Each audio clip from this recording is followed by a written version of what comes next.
Bienvenidos de nuevo a nuestras series en la vida y obra y ministerio de Jesucristo. Hemos visto la introducción general al mundo al cual Él vino. Ahora veremos a los evangelios mismos. Los evangelios no fueron originalmente destinados a ser biografías en el sentido moderno de la palabra. ¿Qué quiero decir con eso? Una biografía relata la vida de un hombre desde su nacimiento hasta su muerte. Y por supuesto, los evangelios hacen eso. Pero el sentido que tenemos aquí al ver a los evangelios, su punto no es que esto sucedió primero y esto sucedió después.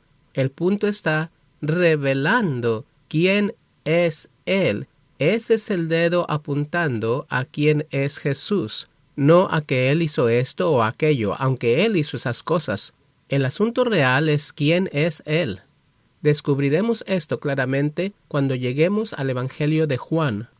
Pero también relacionado a este asunto de que no son biografías en el sentido de como las hacemos hoy, ellos eran realmente más como sermones. Ahora usted sabe, cuando un predicador está predicando, ya sea que usted haya predicado u oído a otro, cuando quieren hacer un punto, ellos pueden tomar algún detalle de la vida anterior de Jesús y otro detalle de su vida más tarde y después regresar y tomar otro detalle de un tiempo aún más temprano en su vida, porque su punto no es la secuencia en que esto sucedió, su punto es el punto del sermón. Y todos estos sermones largos, a los que llamamos evangelios, están realmente haciendo varios puntos. Y necesitamos enfocarnos a lo que el dedo está apuntando, en vez de tratar de enfocarnos en la secuencia específica. Cuando lleguemos ahí, yo creo que usted entenderá lo que quiero decir con eso. Son más como sermones. Y cada evangelio, como ya hemos notado, habla de la vida de Jesús en una forma levemente diferente. Es como cuando ha sucedido un accidente y el policía empieza a investigar. Hay varios testigos, pero cada testigo vio el evento de una perspectiva diferente. Y al oír a todos los testigos, ellos pueden ver lo que realmente sucedió. Y tenemos a 4 testigos de la vida de Jesucristo. Y ellos no todos son exactamente igual. Cada uno da su propia perspectiva. Y los evangelios cada evangelio aborda la vida de Jesús diferentemente. Y, como ya habíamos notado la última vez, la personalidad de los escritores de los evangelios se deja ver en los evangelios. Ahora, yo solo quiero ver en general los primeros 3 evangelios, que generalmente se les llaman los evangelios sinópticos. La palabra sinóptico significa una visión en común, visión óptica, una sincronización. Y ellos básicamente ven a la vida de Jesús básicamente de la misma perspectiva. El Evangelio de Juan ve la vida de Jesús muy diferente y hablaremos de eso cuando lleguemos al Evangelio de Juan. Pero como dijimos, hay diferencias entre estos evangelios. Y dirigiré la atención a un par de ellas para que usted pueda entender lo que quiero decir con eso. Hay una diferencia en la secuencia de las enseñanzas. Por ejemplo, tenemos la enseñanza que es llamada el Sermón en el Monte, la cual es el capítulo 5 del libro de Mateo. Ahora, si alguna vez ha leído eso, pienso que puede ver sería extremadamente difícil seguir eso como si fuera un sermón presentado paso a paso por la forma que es presentado. Ahora, como dijimos, Mateo es un hombre que organiza y es muy orientado al detalle. Pero su detalle es organizar. Él tomó las enseñanzas de Jesús para los discípulos y las juntó en lo que llamamos el Sermón en el Monte. Ahora note cómo empieza esta sección. Mateo dijo, viendo la multitud, él subió al monte. Él se separó de la multitud y subió al monte. Y sentándose, dice, vinieron a él sus discípulos. Ahora, esta es la forma de Mateo para decir algo. Ahora, comprenda, Jesús probablemente subió, al monte y enseñó a sus discípulos. La pregunta aquí no es si realmente él estaba en el monte o no. Yo creo que él realmente estuvo en el monte varias veces durante el periodo que enseñó a sus discípulos. Pero lo que Mateo está tratando de apuntar en la forma que él presenta esta enseñanza, en la forma de pensar hebrea, el monte es el lugar donde usted se reúne con Dios. El monte Sinaí, Horeb, reunirse con Dios en la cima del monte. Ese es un concepto. Y Mateo está tratando de colocar a Jesús enseñando a sus discípulos en la cima del monte. Y ellos vienen a Él, lo cual significa ellos están viniendo a Dios al unírsele en el monte. Eso es lo que pienso que Mateo está tratando de decir. Y entonces él junta las enseñanzas. Ahora, si vemos a Lucas brevemente, una vez más, Lucas, capítulo 6, versículo 17, y descendió con ellos y se detuvo en un lugar llano. Ahora él está en un lugar llano. Ahora, únase a mí en el pensar de esa cultura en referencia al monte y al llano. Monte Sinaí, Dios está allí. En el llano es donde la gente está. Y él desciende del monte para enseñar a la gente. Lucas está diciendo algo muy diferente de lo que Mateo está diciendo. Y al continuar leyendo tenemos lo que llamamos las bienaventuranzas. Ahora, yo creo que es muy posible, si no cierto, que Jesús enseñó las bienaventuranzas a los discípulos separado de la multitud en un monte. Yo no tengo problema con eso. Pero, ¿qué hay de malo en decir, él también le dijo a la multitud la misma cosa, pero él estaba en el llano? Pero lo que Lucas está haciendo, él va de el llano hacia el monte de la transfiguración. Él está ascendiendo hacia el monte de la transfiguración, mientras el Mateo está bajando del monte al llano para hacer el ministerio, y después termina en el monte de la transfiguración. Solo una forma general como ellos tratan la vida de Jesucristo. Solo personalidades diferentes, viendo las cosas de una perspectiva levemente diferente. Y después usted va a Lucas capítulo 11. Hay otras declaraciones que encontrará puestas juntas en Mateo capítulo 5, 6 y 7, lo que nosotros llamamos el sermón en el monte. Esas cosas también él enseñó a la multitud, pero en una situación diferente. Y esa es una de las diferencias, la secuencia de las enseñanzas. También hay algunas diferencias leves en las parábolas. Por ejemplo, la parábola de la oveja perdida. En el libro de Mateo, las 99 fueron dejadas en la montaña y el pastor bajó al desierto para encontrar a la oveja. Y él la encontró y la trajo a casa. Pero en Lucas encontramos que Jesús dejó las 99 en el desierto, encontró la oveja y después fue a casa dejando las 99 en el desierto. Y por supuesto, el punto de Lucas, o el punto de Jesús, como Lucas lo entendió, es que las 99 son los fariseos que no ponen atención y no permiten ser encontrados porque ellos no piensan que están perdidos. Ahora, yo creo que Jesús probablemente enseñó docenas de parábolas acerca de ovejas y pastores, y cada una de ellas tenía un énfasis diferentemente leve por lo que él estaba apuntando con la parábola. Y yo veo a Mateo, él está apuntando al asunto que los niños son aceptados y usted necesita abrazar a los pequeños y aceptarlos y etcétera, y su punto es diferente. Y yo pienso, Jesús probablemente dijo la parábola en varias formas diferentes, pero Mateo y Lucas han escogido una parábola diferente para hacer un punto diferente. Y eso es lo que queremos decir cuando decimos el asunto no son los detalles, el asunto es a lo que ellos están apuntando. Ahora usted tiene que ver a los detalles para ver a lo que ellos están apuntando. Hay diferencias en detalles de una historia también. Y usted, al leer los evangelios, yo pienso que los descubrirá. Y la razón por la que estoy haciendo esto no es para traer atención a todo, pero que usted, al leer los evangelios, si usted nota algo, no se preocupe de eso si un evangelio lo dice diferente. Solo trate de entender a qué está apuntando este dedo. ¿Por qué este escritor del evangelio lo escribió en una forma levemente diferente? Y hay diferencia en los detalles.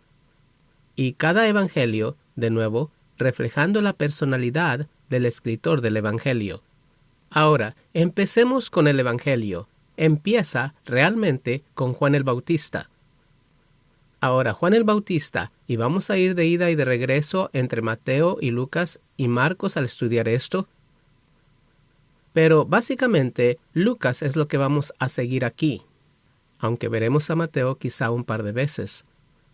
Zacarías y Elizabeth. Zacarías es un sacerdote, su esposa es Elizabeth, y ellos son ancianos, y ella es estéril.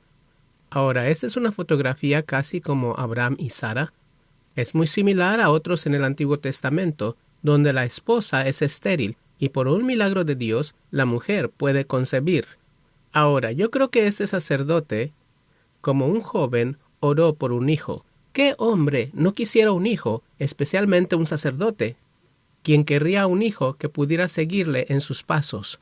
Yo pienso que muchos años él está orando por un hijo, y podría ser que él casi se dio por vencido en esa oración, porque él es anciano y Elizabeth es anciana. Pero él es un sacerdote en servicio. Ahora, lo que estamos a punto de ver está relacionado con recibir revelación. Él va a encontrarse con un ángel. Y hay mucha gente que piensa que usted tiene que ser súper espiritual y ayunar por 12 días antes de ver a un ángel. Él estaba haciendo su deber diario. Él estaba haciendo lo que los sacerdotes hacen. Él estaba siendo fiel en lo que Dios le había llamado a hacer. Y él es un sacerdote haciendo su deber, estéril en su vejez, pero que en esta semana en particular, él había sido elegido, le tocó en suerte, para ser el sacerdote que ofrece el incienso en el lugar santísimo y pone el incienso para quemarlo en el altar del incienso.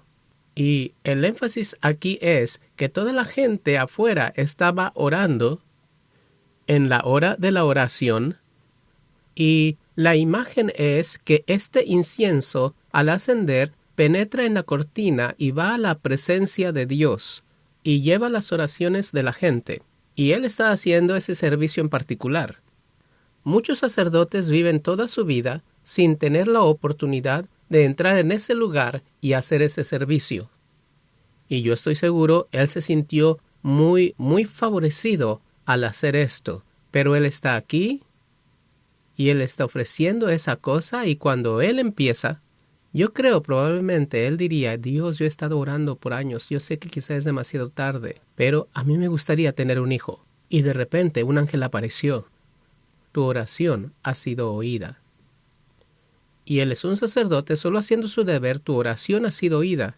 Y entonces hay una palabra profética del ángel con respecto a lo que este hijo va a hacer. Y usted puede leer los detalles de eso.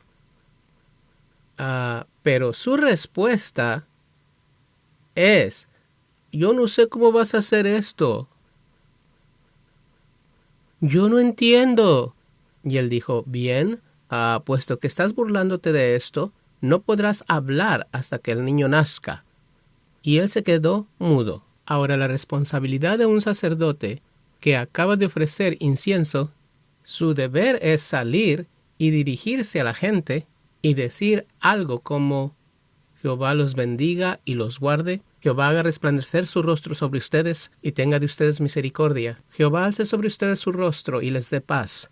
Él debería bendecir al pueblo después de dar sus oraciones a Dios. Ahora, cuando salió del templo, solo tuvo que hacer gestos con las manos. Él no podía hablar. Y todos entendieron que había tenido una visión, pero él no podía decir a nadie lo que fue. Él se fue a casa y él estuvo con su esposa, ella concibió, y tenemos a Juan el Bautista. Ahora, su nombre va a ser Juan. Y al ver el nacimiento de Juan el Bautista, cuando él nació, todos dijeron: vamos a llamarle Zacarías como su padre. No, y Zacarías tomó un papel y escribió: su nombre es Juan. Y una vez que hizo eso, su boca fue abierta. Y después hay unas palabras proféticas que surgen con respecto a Juan. Ahora, al ver esas palabras proféticas, no vamos a hacer eso aquí, pero usted puede leerlas por su cuenta. Suena mucho como un Mesías. Y es interesante que la palabra profética de este Juan es muy similar a las palabras proféticas con respecto a Jesús, y son muy similares en la obra que ellos hacen. La única diferencia es que Juan presenta al Mesías. Jesucristo es el Mesías. Y usted puede leer estos textos y ver lo que quiero decir cuando lo haga. Ahora, la siguiente cosa que quiero que vean es las genealogías. Ahora, hay algunos problemas en las diferencias de genealogías de Mateo y la genealogía que Lucas da. Unas diferencias leves al principio, pero si eso lo perturba, usted necesita darse cuenta de la lucha que ellos tenían. ¿Quién era el padre de Jesús? Mire, porque las genealogías siempre son de la línea del padre. Ahora, ellos no pueden solo salir y decir vamos a trazar esto por medio de la madre. Ahora, yo personalmente creo que es muy probable que las diferencias entre estos, mire, María también ella era una prima de la madre de Juan el Bautista. Así que hay parentesco aquí. Ella también tiene sacerdocio y de la simiente de David en ella, al igual que su prima, al igual que Zacarías. Y cuando vemos a la genealogía de Jesús, la mayoría de los eruditos están de acuerdo que Mateo está presentando el linaje real y la genealogía legal de Jesús. Ahora, el templo tenía todas las genealogías. Ellas son grabadas en el templo. Usted puede ir al templo y obtener la genealogía desde Abraham e ir atrás hasta Adán y descubrir de dónde es su familia. No hay el problema que tenemos hoy al tratar de saber de dónde usted vino. Todo estaba disponible. Y la mayoría de las familias podían recitar su genealogía hasta llegar a Abraham. Así es como era la cultura. Eso era muy importante para ellos. Pero la genealogía es levemente diferente. Y si Mateo está apuntando la genealogía legal de Jesús, legalmente, él es el hijo de José. Y él pudo haberla trazado a través de José en vez de a través de María. Esa es solo una sugerencia. Y eso ayuda mucho. María también era descendiente de David, al igual que José. Y no sabemos la respuesta a esa pregunta. Nosotros solo decimos, es un asunto que puede resolverse de esta forma. Ahora, Lucas, no siendo judío, no se preocupó mucho acerca del linaje legal. Y la mayoría de los eruditas que hablan acerca de esta dificultad en el texto sugieren que Lucas realmente estaba dando la genealogía de María y que María y José tenían parentesco en varias generaciones anteriores. Esa puede o no puede ser la respuesta al problema. Pero este es mi asunto, y ya presentamos eso en varias formas diferentes. El asunto no son los detalles de la genealogía.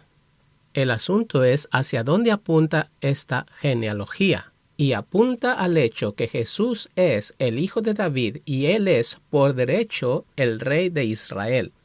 Ese es el punto, y necesitamos quedarnos con el punto, y no dejar que las dificultades del texto nos lleven a alguna clase de introducción confrontante de lo que esto realmente significa. Jesús es un descendiente, él es el hijo de David, y ese es el punto. Bien, continuemos. Jesús, al ver a su vida, la concepción de Jesús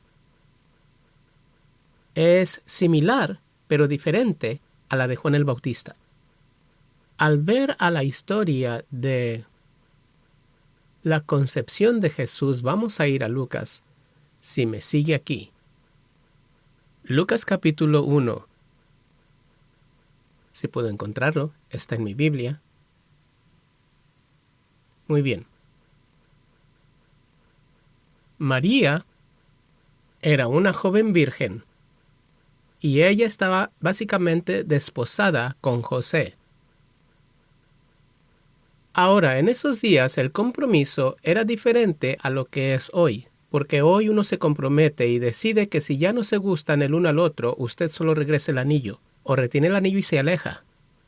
Básicamente, el compromiso no es necesariamente una cosa seria en la mente de muchos. Pero en esta cultura, Un compromiso es como el matrimonio. Una vez que está comprometido, es un hecho, está terminado, pero usted no consuma el matrimonio hasta la fecha que es fijada por los padres. Y cuando dice que ella estaba desposada con José, eso significa, legalmente, ella pertenece a José de la forma que una esposa pertenece al esposo. Y este ángel se presenta. Ahora, me gustaría adentrarme en la historia y sentir la historia, entrar en la imaginación de la historia, la cual es la historia. Yo estoy viendo a María, esta jovencita, probablemente muy joven, porque en ese periodo de tiempo, tan pronto como una mujer entra en la pubertad, el matrimonio es consumado y muchachas muy jóvenes se casaban en esos días. La pubertad de la señal es tiempo de proseguir con la ceremonia, ¿está bien? Y como una mujer joven, quizá en su adolescencia, muchacha joven, y ella está solo haciendo lo que hacen las muchachas jóvenes, y de repente un ángel dice: salve María, favorecida de Dios. Y estoy seguro que pensó: ¿de qué se trata esto? Porque este es un saludo en el lenguaje griego que es dado a gente que está por recibir una visita de la realeza o una visita prestigiosa de una persona de la realeza o prestigiosa. Cuando un rey o príncipe va a ir a visitar, el hombre que va ante él dice: salve, favorecido. Está por recibir una visita de alguien que es de alto rango. Y María se turbó con esto. La presencia del ángel quizá no la turbó tanto como el saludo. Porque en esos días, si un rey o príncipe ve a una muchacha bonita, ellos tienen la autoridad de ir y llevar a esa muchacha a su harén y hacerla que se case. Y a ellos no les importa si ella está desposada o no. Y yo puedo entender que María se turbó aquí. Salve, oh favorecida.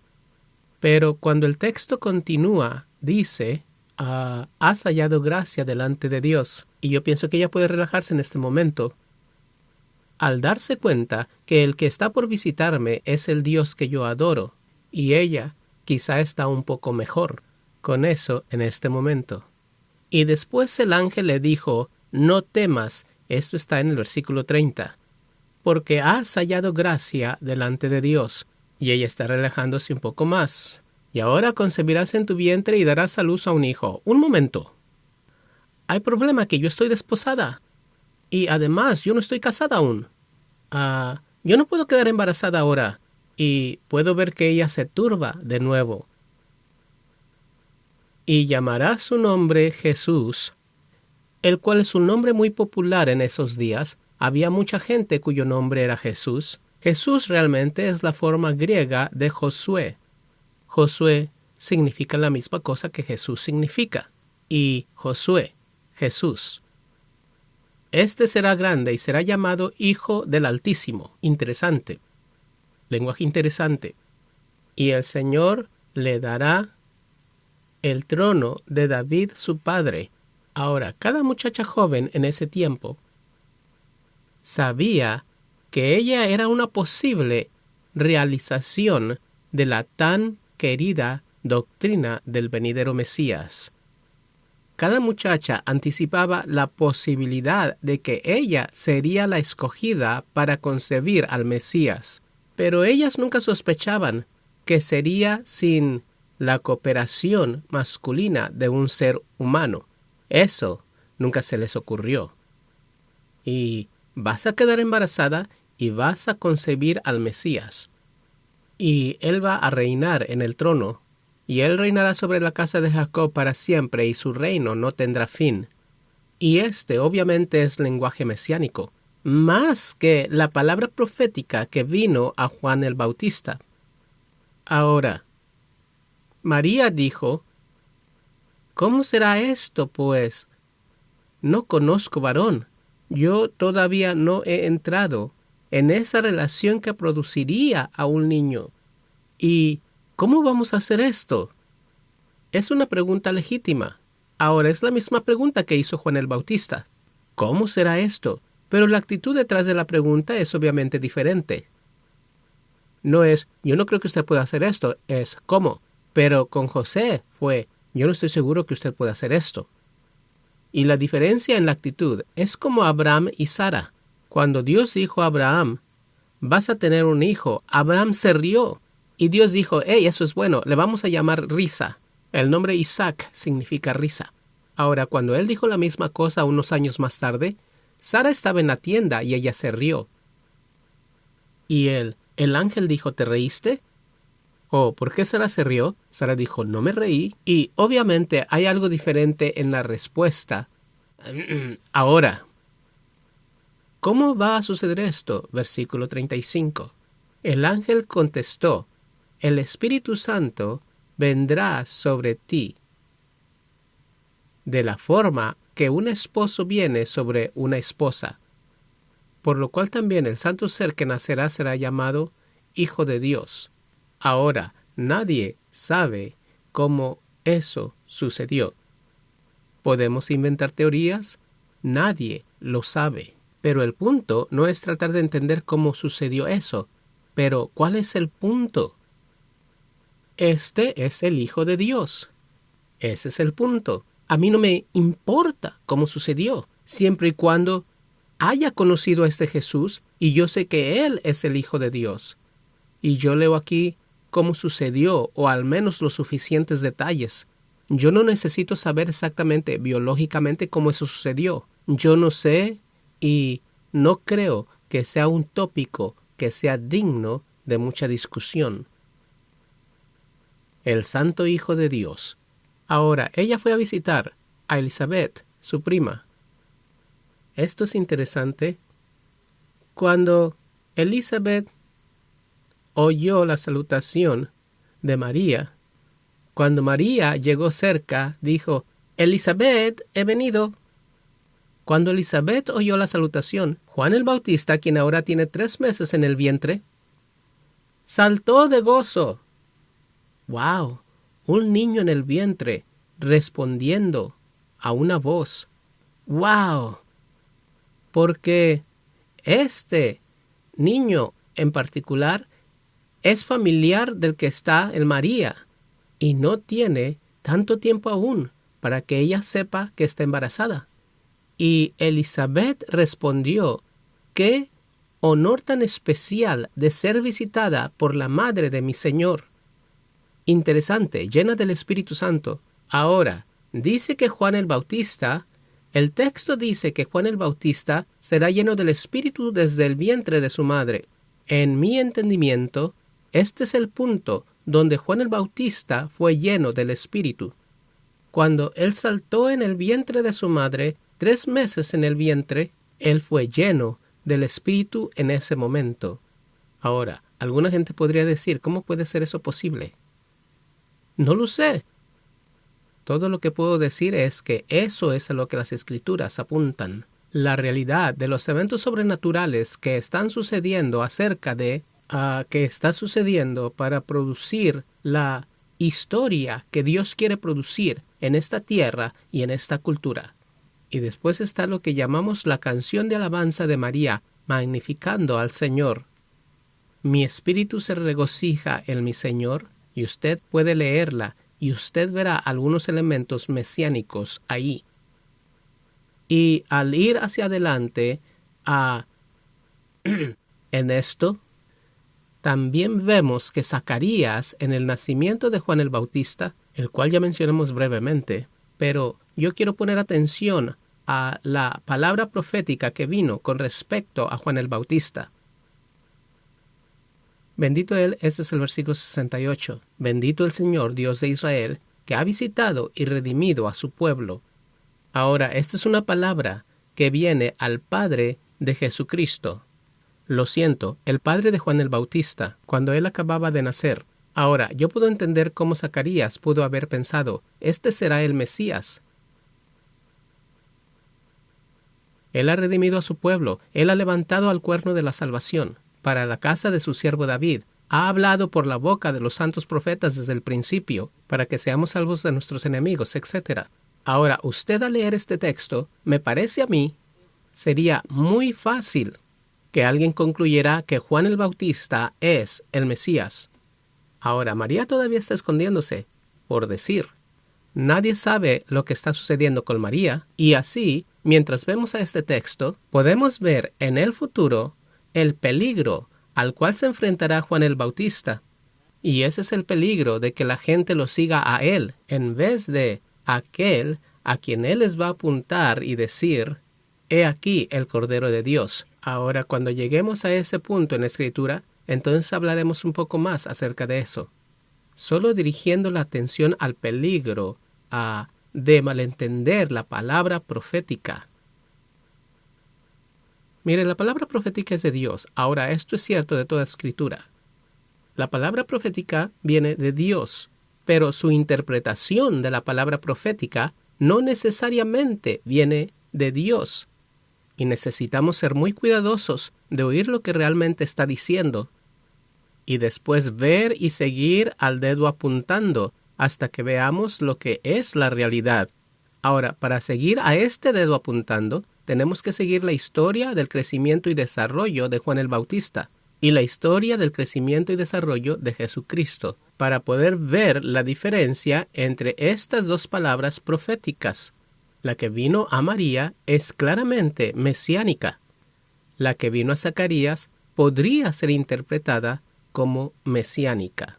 Y es importante que entendamos, solo porque esta es la palabra de Dios, no quiere decir que su interpretación de ella es correcta y verdadera.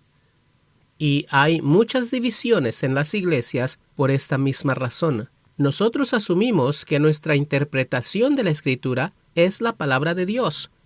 No hay ninguno, en ningún lugar en la Escritura, que indique que nuestra interpretación de la Biblia es la palabra de Dios. Es la Escritura la que es la palabra de Dios.